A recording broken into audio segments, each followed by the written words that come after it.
16 dari bulan Dzulqa'dah 1440 Hijriah atau yang bertepatan dengan 18 Juli 2019 Masehi.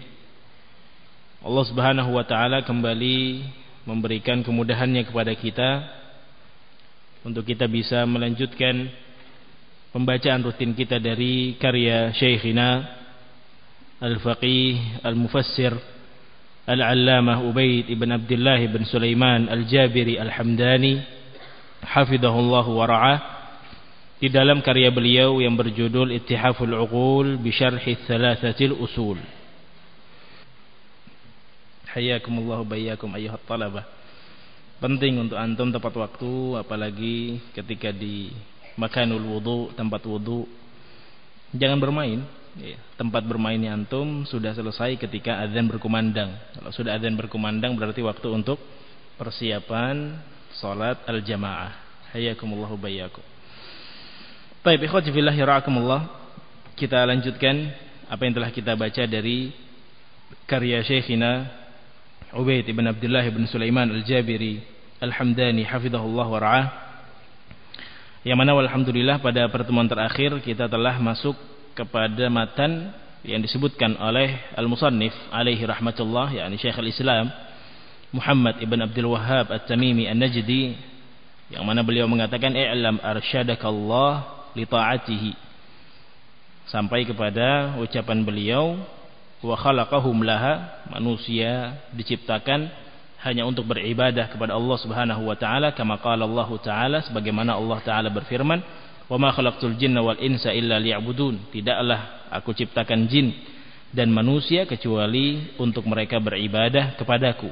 Wa ma'na ya'budun ay yuwahhidun, makna dari ya'budun adalah yuwahhidun, senantiasa bangsa jin dan bangsa manusia mentauhidkan Allah Subhanahu wa taala. Kita masih berada di faedah yang kedua yang disebutkan oleh Syekhuna hafizahullah wa ra'ah, al-faidatu tsaniyah, faedah kedua dari ayat yang telah kita sebutkan tadi. Al-imanu biwujudil jin, kita harus beriman dengan keberadaan bangsa jin. Wa annahum mukallafuna mithlal ins, dan bahwasanya mereka dari kalangan jin juga makhluk yang mukallaf, diberikan beban syariat oleh Allah Subhanahu wa taala. Mithlal ins, persis seperti seorang manusia. Falimuti'ihim ats-tsawab wa yastahiqqu 'asihim al-iqab, ketika dari kalangan jin tersebut taat kepada Allah Subhanahu wa taala, maka mereka akan mendapatkan ats-tsawab, mendapatkan pahala, ganjaran dari Allah Subhanahu wa taala, dan yang bermaksiat di antara mereka berhak untuk mendapatkan iqab, berhak untuk mendapatkan azab dari Allah Azza wa Jalla.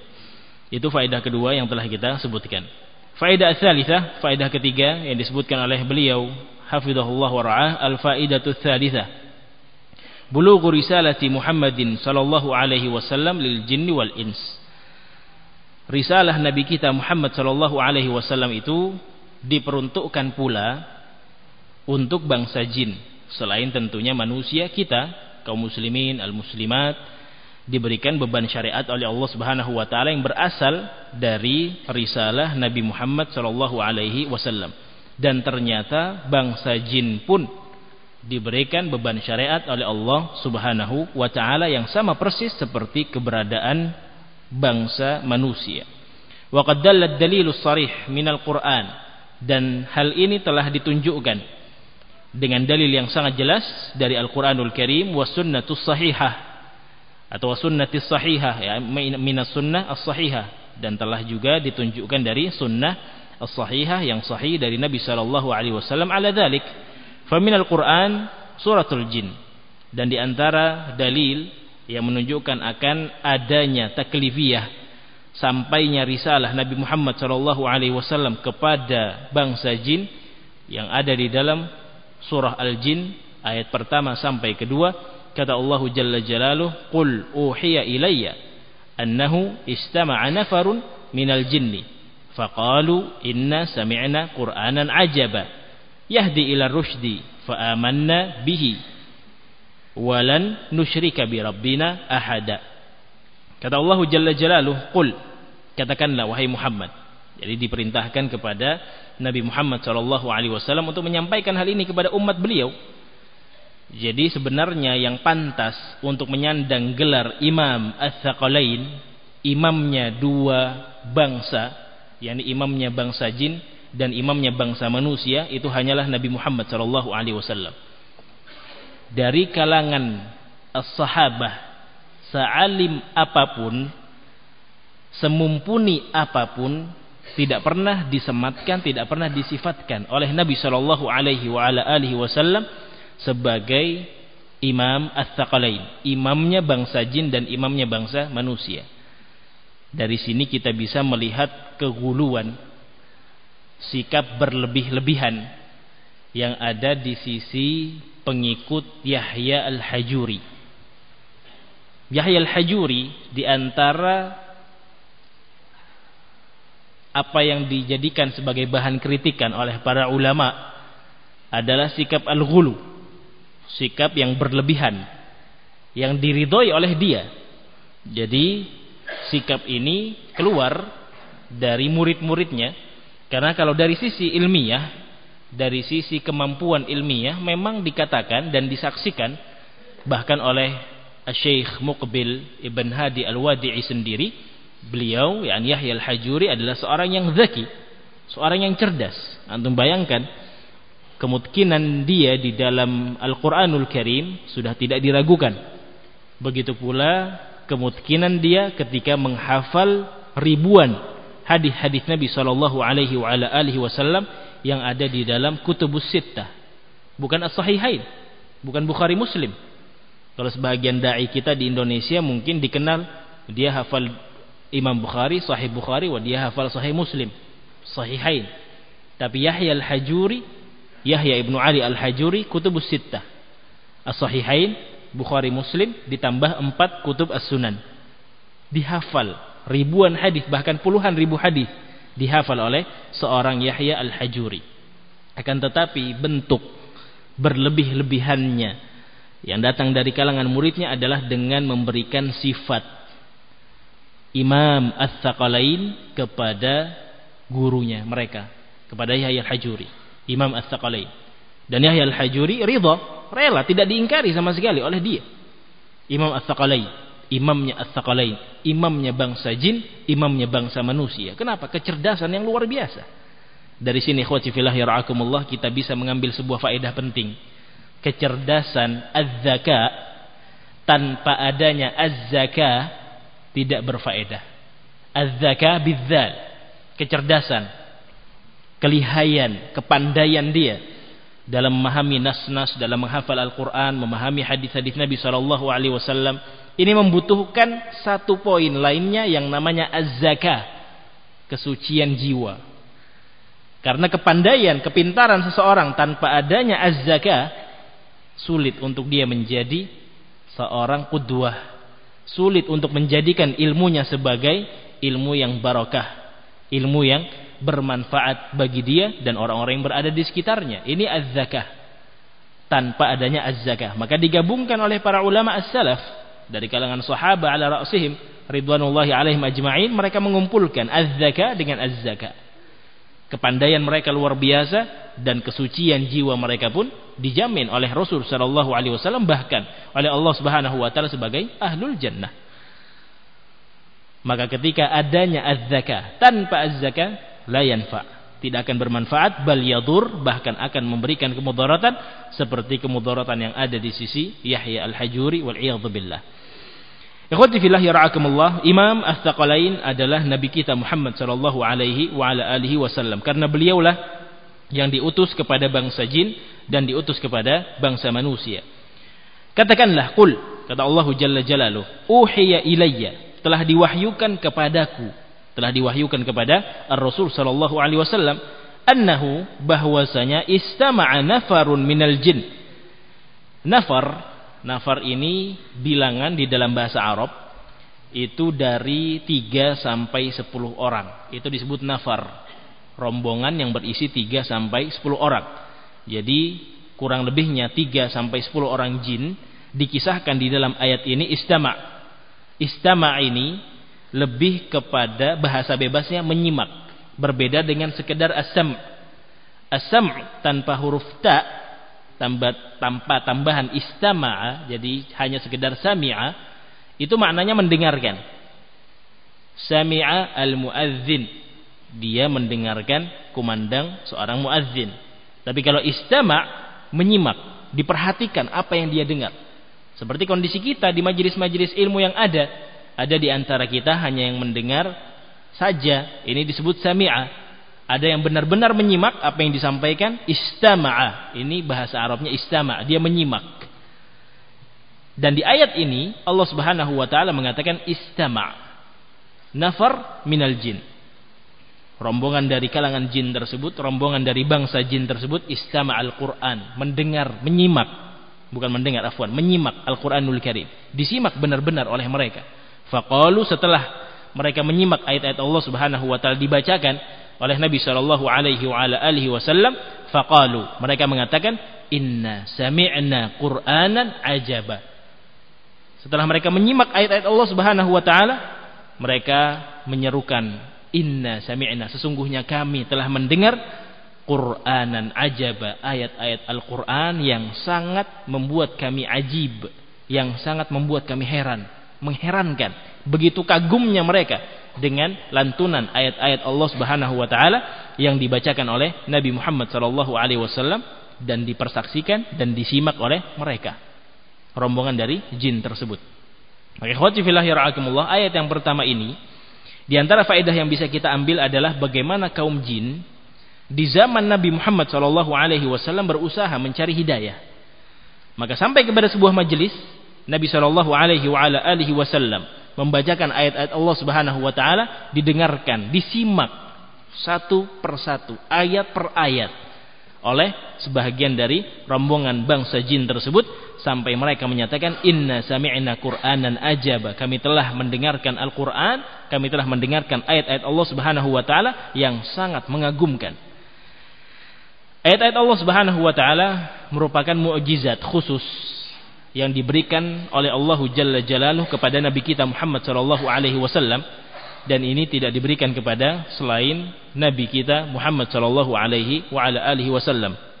Sehingga bukan hanya dari kalangan jin, dari kalangan penyair-penyair Arab, ahli-ahli bahasa Arab, dari kalangan manusia, bahkan dari kalangan Quraisy, bangsa Nabi sallallahu alaihi wasallam sendiri, sekian banyak dari mereka tersadarkan, sekian banyak dari mereka mendapatkan hidayah setelah mendengarkan lantunan ayat Allah Subhanahu wa taala, ayat per ayat dibacakan oleh Nabi, mendakwahkan.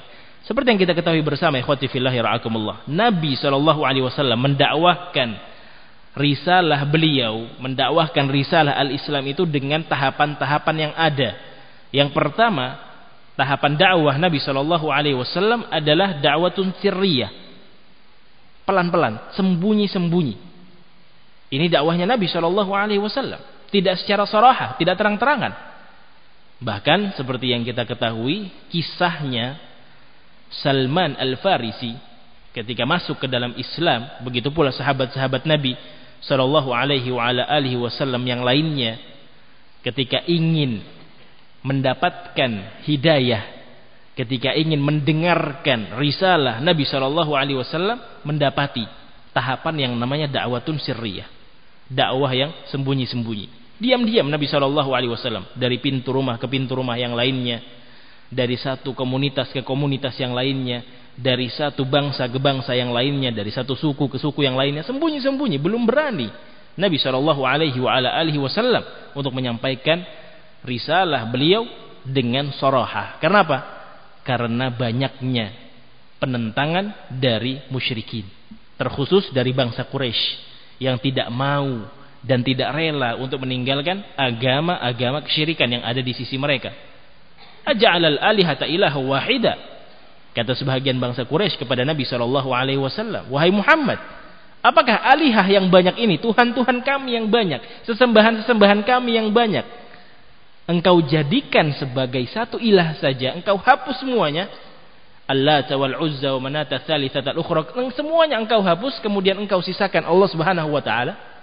Sampai-sampai Nabi SAW disifati sebagai sahirun majnun. Kamu ini tukang sihir yang gila wahai Muhammad. Tantangan dakwah luar biasa yang ada di sisi beliau sallallahu alaihi wa ala alihi wasallam. Bersamaan dengan itu, ikhwati fillah ya ra'akumullah, ma'adzalik ada saudara-saudara kita dari kalangan jin yang ingin mencari hidayah, yang ingin mencari mana Muhammad sallallahu alaihi wasallam, mana Rasul setelah diutusnya para nabi dan rasul ke Bani Israel, ke bangsa yang lain-lainnya di tengah bangsa Arab. Datanglah Nabi Muhammad sallallahu alaihi wasallam yang membuat mereka ingin mengetahui dan ingin mengenal hidayah tersebut.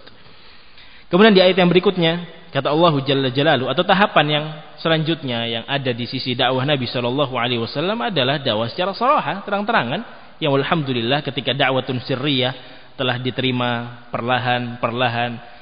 Abu Bakar As-Siddiq masuk ke dalam al-Islam, Umar Ibn Khattab pun disusul masuk ke dalam Islam, yang ketika itu tegasnya Umar Ibn Khattab menjadikan bangsa Quraisy agak kendor memusuhi Nabi Muhammad SAW, karena mereka sangat menghormati, sangat memuliakan keadaan Umar Ibn Khattab radhiyallahu taala anhu arda masuk ke barisan Nabi SAW.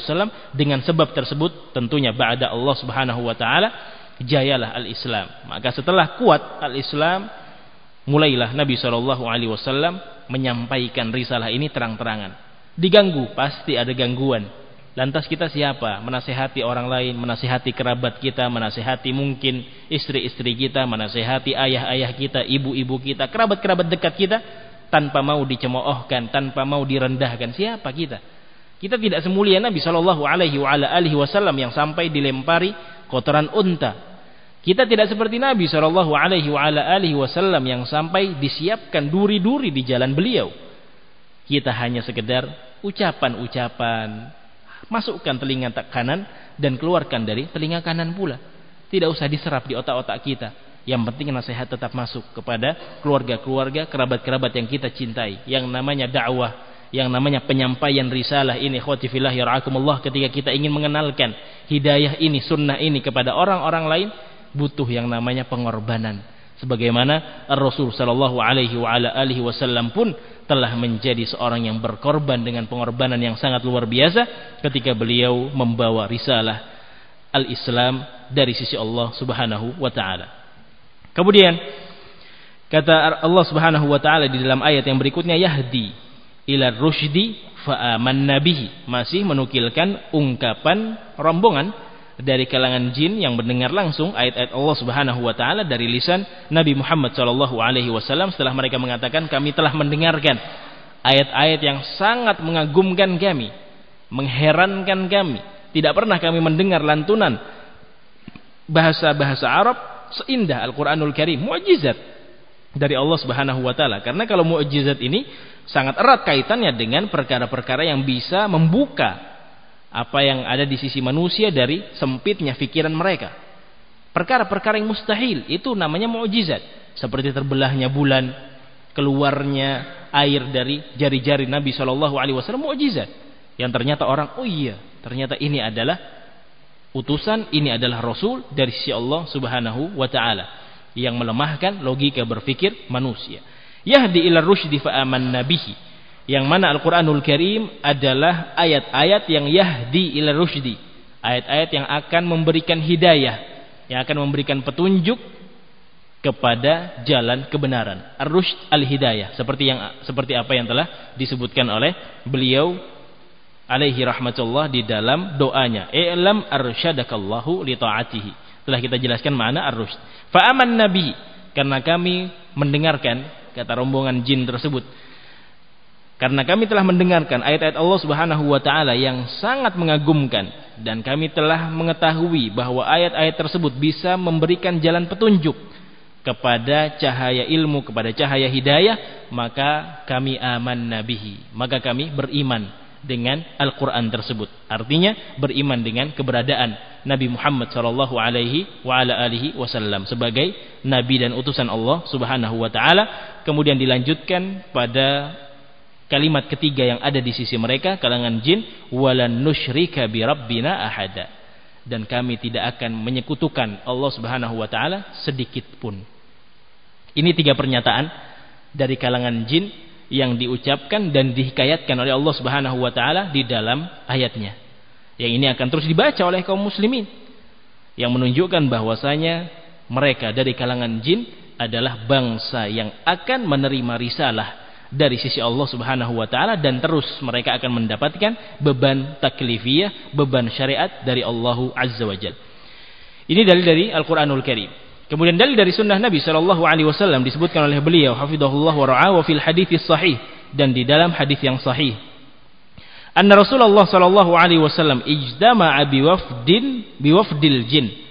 Bahwasanya Nabi sallallahu alaihi wasallam pernah ijtama', pernah berkumpul bersama rombongan dari kalangan jin. Perhatikan hadis ini. Berarti hadis ini menunjukkan kepada kita bahwasanya mereka dari kalangan jin ada yang bisa berkomunikasi dengan manusia. Ada yang bisa berkomunikasi dengan Ar-Rasul sallallahu alaihi wa ala alihi wasallam. Sehingga hal ini memberikan faedah, memberikan pelajaran, kesimpulan kepada kita, mereka persis keadaannya seperti manusia biasa. Bedanya mereka tidak terlihat, tidak nampak, lan yadhar. Ini perbedaan antara kalangan manusia dengan al-jin. An Rasulullah sallallahu alaihi wasallam ijtama'a biwafdil jin. Nabi alaihi salatu wasallam berkumpul dengan rombongan dari kalangan jin. Faqara'a alaihimul Qur'ana. Maka Nabi sallallahu alaihi wasallam membacakan untuk mereka Al-Qur'an, lantunan ayat-ayat Allah Subhanahu wa taala, wa da'ahum ilal Islam. Dan Nabi sallallahu alaihi wa ala alihi wasallam mendakwahkan kepada mereka, mengajak mereka untuk ayo masuk ke dalam Islam. Jadi bukan hanya paman beliau Abu Talib, qul la ilaha illallah ya ammi kalimatan asyhadu laka biha indallah. Bukan hanya Abu Talib, bukan hanya paman Nabi sallallahu alaihi wasallam yang didakwahi oleh Ar-Rasul alaihi salatu wassalam, akan tetapi kalangan jin pun didakwahi oleh Nabi. Ini menunjukkan kepada kita bahwasanya beliau mencintai segenap umatnya, bukan hanya dari kalangan manusia tapi juga dari kalangan al-jin. Rahmatnya Nabi sallallahu alaihi wa ala alihi wasallam bisa kita ambil faedahnya dari hadis ini. Wada'ahum ilal Islam. Mereka mendapatkan ajakan, mendapatkan seruan dari Nabi sallallahu alaihi wasallam untuk ayo masuk ke dalam al-Islam. Farisalatu balagathum kama balagatul ins. Maka risalah kenabian, risalah al-Islam itu sampai kepada mereka sebagaimana risalah tersebut sampai kepada manusia. Sebagaimana kaum musyrikin yang ada di sisi Nabi sallallahu alaihi wasallam, contoh nyatanya paman beliau Abu Talib menolak ar-risalah, menolak kalimatul la ilaha illallah, maka begitu pula, demikian pula dari kalangan jin juga ada yang menolak risalah Nabi Muhammad sallallahu alaihi wasallam, juga ada yang mutakabbir, juga ada yang sombong, tidak mau mengucapkan kalimatul la ilaha illallah, mungkin menganggap bahwasanya dirinya lebih daripada Nabi Muhammad, dan yang seterusnya dari alasan-alasan klasik yang ada di sisi mereka. Intinya keberadaan bangsa jin dan bangsa manusia sama persis, tidak ada bedanya. Dan komunikasi antar dua bangsa tersebut bisa terjalin setelah mendapatkan izin dari Allah Subhanahu wa taala. Dan yang perlu ditanbih, yang perlu ana ingatkan di dalam majelis kali ini, ikhwati fillah ya ra'akumullah, yang berkaitan dengan komunikasi antara manusia dengan jin, terkhusus dalam praktek-praktek ruqyah yang ada. Karena kita mengetahui praktek ruqyah itu telah diajarkan secara terperinci oleh Nabi sallallahu alaihi wasallam. Dan praktek-praktek ruqyah yang ada sangat miris keadaannya, khususnya di zaman sekarang. Ada di sana perkara ikhtilat dimasukkan. Ada pula perkara obrolan antara jin dengan mereka yang meruqyah. Belum lagi menyentuh satu laki-laki, satu ustadz, satu da'i menyentuh yang bukan mahramnya, walaupun kata mereka dengan menggunakan sapu tangan atau alas dan yang semisalnya, tidak menyentuh langsung kulitnya. Belum lagi kemungkaran-kemungkaran yang terjadi dimasukkan ke dalam rekaman-rekaman kamera. Ini semua perkara yang tidak pernah diajarkan sedikit pun oleh Rasul kita Muhammad sallallahu alaihi wasallam. Belum lagi ternyata di praktek ruqyah tersebut ada unsur-unsur kesyirikan.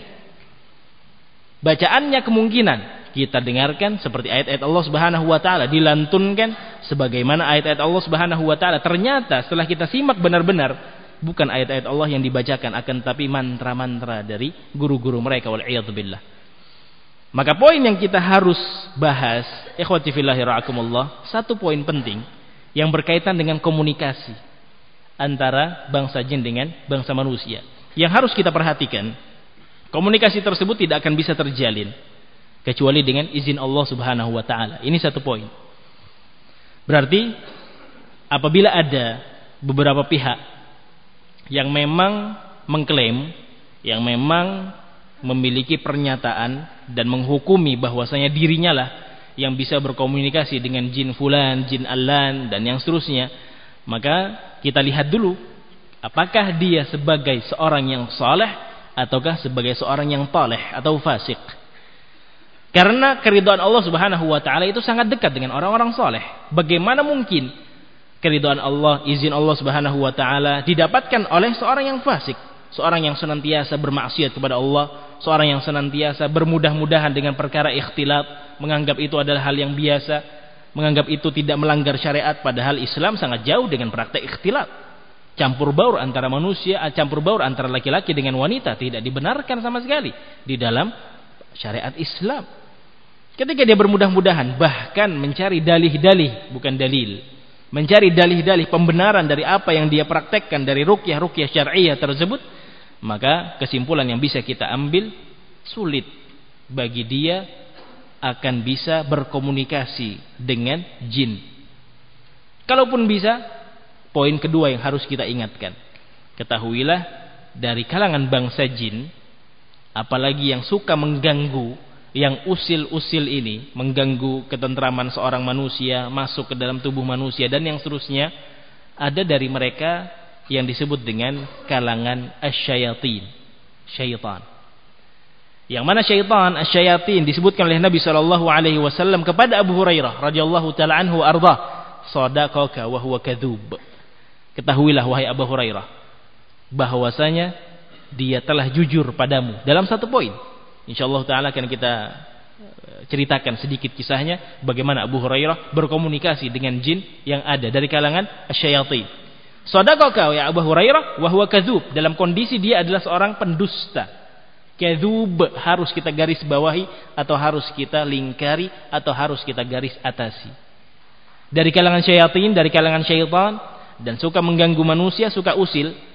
Ini dari kalangan jin, saudara-saudara kita dari kalangan jin yang mereka lebih kepada asyayatin. Maka sifat mereka yang dikhabarkan oleh Nabi SAW adalah kadzub, sirah mubalaghah, pendusta besar. Sehingga informasi-informasi yang sampai, apalagi setelahnya nanti keluar bahwa yang kerasukan jin ini menyampaikan hari kiamat tahun 2000 sekian, ketahuilah itu adalah kedustaan yang awal disampaikan oleh dia. Kedustaan berikutnya akan ada, kedustaan berikutnya akan ada terus. Mungkin ada satu poin yang menunjukkan, oh iya benar, ini sesuai dengan apa yang disebutkan oleh si jin tadi yang masuk ke tubuhnya si fulan atau si fulanah. Tapi satu kebaikan tersebut, satu kebenaran tersebut diselimuti oleh ribuan kedustaan wal'iyadzubillah. Seperti kondisinya para dukun yang dia mengetahui, oh barang kamu yang hilang ada di sisi fulan, barang kamu yang hilang ada di sisi allan. Benar ada di sisi allan, tapi ternyata dibungkus oleh keribuan kedustaan yang telah dikhabarkan oleh Nabi SAW.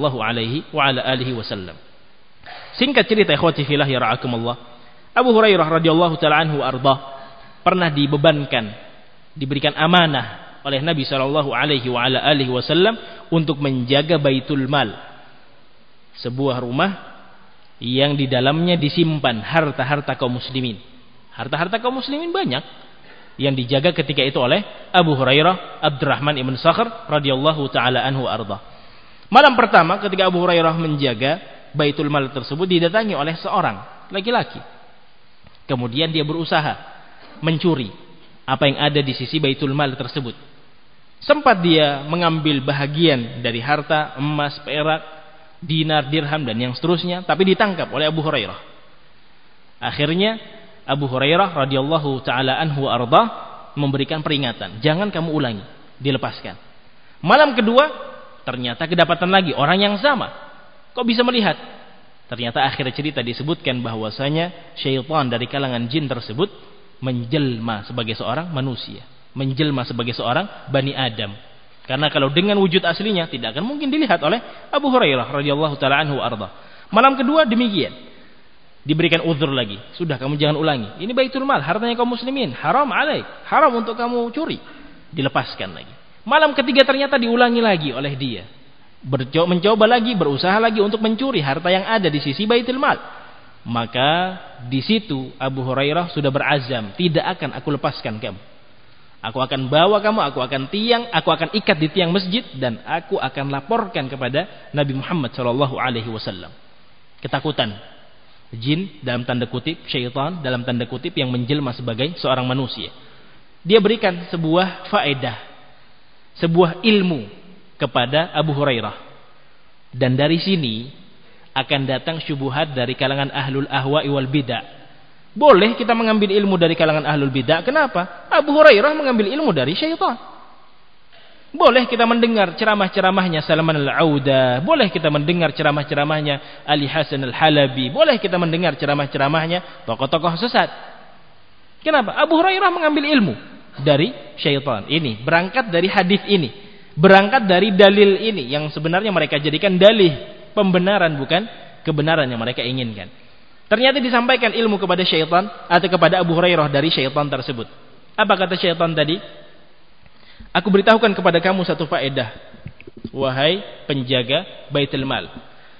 Sebelum kamu tidur, kalau kamu membaca ayat kursi, Allahu la ilaha illa, dan yang seterusnya. Kalau kamu membaca ayat kursi, maka musuh-musuhmu dari kalangan syaitan tidak akan mendekat ke arah pembaringanmu, keranjangmu sedikit pun. Artinya apa? Engkau akan dilindungi oleh Allah Subhanahu wa taala sampai bangun, sampai subuh hari. Dengan catatan sebelum dia tidur membaca ayat kursi. Maka mendengar hal ini, Abu Hurairah orang yang haus ilmu. Abu Hurairah terdidik di bawah didikan Nabi SAW, terdidik di bawah tarbiyah as-salafiyah, cinta dengan ilmu. Ada faedah yang belum pernah didengar oleh Abu Hurairah dari sisi Nabi SAW. Tersentak hati Abu Hurairah. Ini faedah. Apakah benar kalimat Allah Subhanahu wa taala yang ada di dalam ayat kursi bisa melindungi aku selama aku tidur di atas pembaringanku? Apakah benar? Tapi wahai Abu Hurairah, kata syaitan tadi, kata jin tadi, kalau kamu mau menerima ilmu ini, faedah ini, kamu lepaskan dulu aku. Itu sudah perjanjian di awal, yang akhirnya setelah Abu Hurairah, iya ini ilmu baru, aku belum pernah mendengar ini dari Nabi SAW. Akhirnya karena Abu Hurairah kagum dan ingin segera mendapatkan ilmu tersebut, dilepaskanlah orang tadi. Keesokan harinya Abu Hurairah bertemu dengan Nabi SAW. Ketika bertemu dengan Nabi SAW, disampaikan kepada beliau SAW, ya Rasulullah, kejadian-kejadian yang ada 3 malam terakhir, ada orang yang mendatangi Baitul Mal, ingin mencuri, berusaha, tapi aku usir 2 malam pertama. Malam ketiga dia datang, aku ingin berazam, memiliki niat yang kuat, ingin aku pertemukan denganmu ya Rasulullah. Akan tetapi dia memberikan sebuah faedah kepadaku. Apakah, ini poin penting untuk membantah ahlul bid'ah wad dhalal yang menyebarkan syubhat tadi. Buktinya Abu Hurairah mengambil ilmu dari syaitan yang mengajarkan dia, bacalah ayat kursi sebelum engkau tidur di pembaringanmu, sebelum engkau tidur di atas ranjangmu, di atas kasurmu. Diterima oleh Abu Hurairah? Ternyata tidak. Ini yang tidak diketahui, atau mungkin pura-pura tidak diketahui oleh haula ad-dullal, haula al-mubtadi'ah yang menebarkan syubhat demi syubhat untuk meluluskan, melancarkan aksi-aksi mereka dalam menebarkan syubhat di tengah-tengah kaum muslimin, terkhusus di tengah-tengah salafiyin. Boleh mengambil ilmu kepada ahlul bid'ah, boleh mengambil ilmu kepada tokoh-tokoh kesesatan. Tokoh-tokoh kesesatan itu tidak lebih parah dari syaitan. Keluar syubhat demi syubhat. Maka hati-hati ikhwati fillah ya ra'akumullah dari syubhat, kerancuan-kerancuan berfikir. Mungkin ini bagi kita syubhat, tapi ternyata dibawa kepada orang yang lebih berilmu, ini bukan syubhat. Ini perkara yang ringan, bisa dibantah dengan dalil yang mereka bawa sendiri. Itulah makna syubhat yang hakiki yang telah disebutkan oleh Nabi SAW, la ya'lamuhunna katsirun minan nas. Sebuah perkara, ini syubhat, yang mendefinisikan, yang memberikan arti adalah Ar-Rasul SAW. Hati-hati dari syubhat. Apa itu syubhat? La ya'lamuhunna katsirun minan nas. yang tidak diketahui oleh mayoritas manusia. Kebanyakan dari manusia tidak diketahui. Siapa yang mengetahui? Al-ulama. Para ulama ar-rabbaniyun yang mengetahui ini syubhat, ini harus dibantah, ini harus diluruskan, ini harus diklarifikasi, ini harus dijadikan sebagai bahan tahdzir. Para ulama yang mereka adalah warathatu al-anbiya, pewaris dari kalangan para nabi. Sedikit kisah dari Abu Hurairah ketika beliau radhiyallahu taala anhu arda mentakkid, meminta penjelasan dari Nabi, apakah benar ya Rasulullah ilmu yang disampaikan oleh orang tersebut yang akhirnya nanti dibongkar oleh Nabi. Hati-hati Abu Hurairah, dia adalah seorang pendusta. Tapi kali itu dia benar, malam itu dia benar menyampaikan ilmu yang sahih, menyampaikan ilmu yang benar kepada dirimu. Setelah adzanul isya sedikit akan kita lanjutkan. Falyatafaddal al-muadzin yuadzin.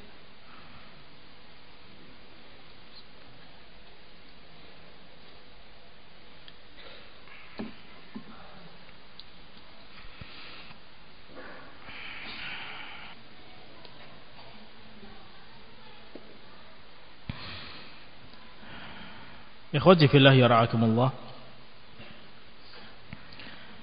Apa yang telah ternukil dari hadis dan kisah Abu Hurairah radhiyallahu taala anhu arda bersama seorang syaitan dari kalangan jin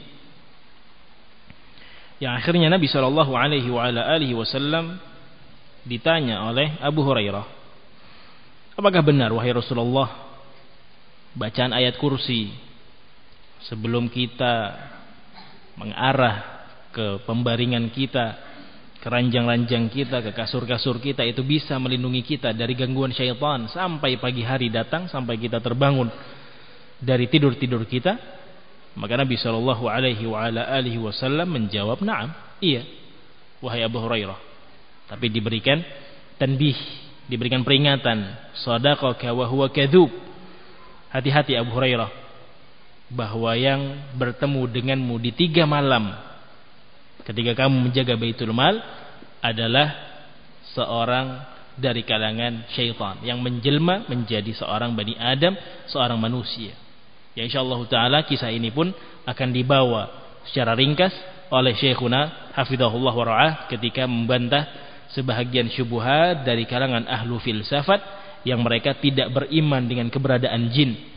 Mereka menganggap bahwa jin hanyalah kumpulan dari bakteri-bakteri ringan, kumpulan dari mikrobat yang tidak berarti dan tidak bisa nampak di tengah-tengah manusia. Itu akan dibantah, diluruskan oleh beliau hafizahullah wa ra'ah dengan membawa kisah yang telah kita nukilkan. Maka ikhwati fillah yarhakumullah, dari apa yang telah kita sebutkan menunjukkan kepada kita bahwasanya jin terkhusus mereka-mereka yang usil dari kalangan syayatin, dari kalangan syaitan, itu mengajarkan sesuatu kepada Bani Adam, terkhusus kepada Abu Hurairah. Artinya mereka memiliki ilmu. Dari mana ilmu tersebut mereka dapat? Dari Allah Subhanahu wa taala? Mustahil, tidak mungkin. Mereka mendapat ilmu tersebut dari Rasulnya Allah, dari utusannya Allah Subhanahu wa taala. Siapa? Muhammad sallallahu alaihi wasallam. Menunjukkan kepada kita bahwa mereka adalah mukallafun. Mereka adalah orang-orang yang memang dibebankan syariat oleh Allah Subhanahu wa taala. Di kalangan mereka ada yang alim, ada yang jahil, ada yang fasik, ada yang kafir, ada yang musyrik, seperti keadaan manusia di sekitar kita. Inilah faedah yang disebutkan oleh beliau hafizahullah wa ra'ah, terkhusus pada faedah yang ketiga. Maka ikhwati fillah yarhakumullah, dalil dari Al-Quranul Karim, dalil dari sunnah Nabi sallallahu alaihi wasallam, semuanya menunjukkan kepada kita bahwasanya jin beserta bala tentaranya dari kalangan syaitan, iblis, ini semua dari kalangan jin. Mereka adalah bangsa, mereka adalah makhluk Allah Subhanahu wa taala yang mendapatkan beban syariat. Ar-rabi'atu, faedah yang keempat, ar-raddu 'ala man yaqul minal aqlaniyyin wal falsafiyyin atba'al madrasatil falsafiyah al-aqliyah al-mu'asirah. Faedah yang keempat, kata beliau, bantahan yang akan kita berikan untuk mereka dari kalangan aqlaniyyin. Aqlaniyyin ini orang-orang yang mengedepankan akalnya. Jadi yang namanya akidah ahli sunnati wal jamaah pasti akan mengedepankan an-naql daripada al-aql. Jadi ada 2 istilah di dalam ilmu syariat. Ada al-aql, logika berpikir. ada an-naql. An-naql itu artinya nukilan dari ayat Allah, nukilan dari hadis Nabi, nukilan dari pemahaman salaf. Akidah ahli sunnati wal jamaah mengedepankan an-naql daripada al-aql. Al-aql posisinya di bawah, logika berpikir di bawah dari Al-Quran. Logika berpikir kita di bawah dari sunnah Nabi SAW. Logika berpikir kita di bawah dari pemahaman salaf. Tidak bisa di atas. Tapi mayoritas bahkan seluruh mubtadi'ah wa ahli dhalal, mereka mengedepankan al-aql daripada an-naql. Mereka mengedepankan logika mereka, akal berpikir mereka. Terlebih atifiyah, perasaan, tidak enak. Masa iya sesama muslim tidak menghargai? Masa iya sesama muslim saling menghajar, memboikot? Masa iya ketika Yusuf Al-Qaradawi memberi salam kita tidak boleh menjawab salamnya? Tokoh-tokoh ahlul bid'ah wad dhalal. Atifiyah, akal yang dia mainkan, perasaan, logika berpikir. Ya insyaallah taala faedah keempat ini akan kita baca secara utuh dan secara rinci pada pertemuan yang berikutnya biidznillah taala dari tulisan atau karya Syekhuna hafizahullah wa ra'ah. Kurang lebihnya saya mohon maaf. Subhanakallahumma bihamdik asyhadu an la ilaha illa anta astaghfiruka wa atubu ilaik. Wa sallallahu wasallam wa barak ala nabiyyina Muhammad wa ala alihi wa sahbihi wasallam wa akhiru da'wana anil hamdulillahi rabbil alamin. Tafaddalu ya ra'akumullah.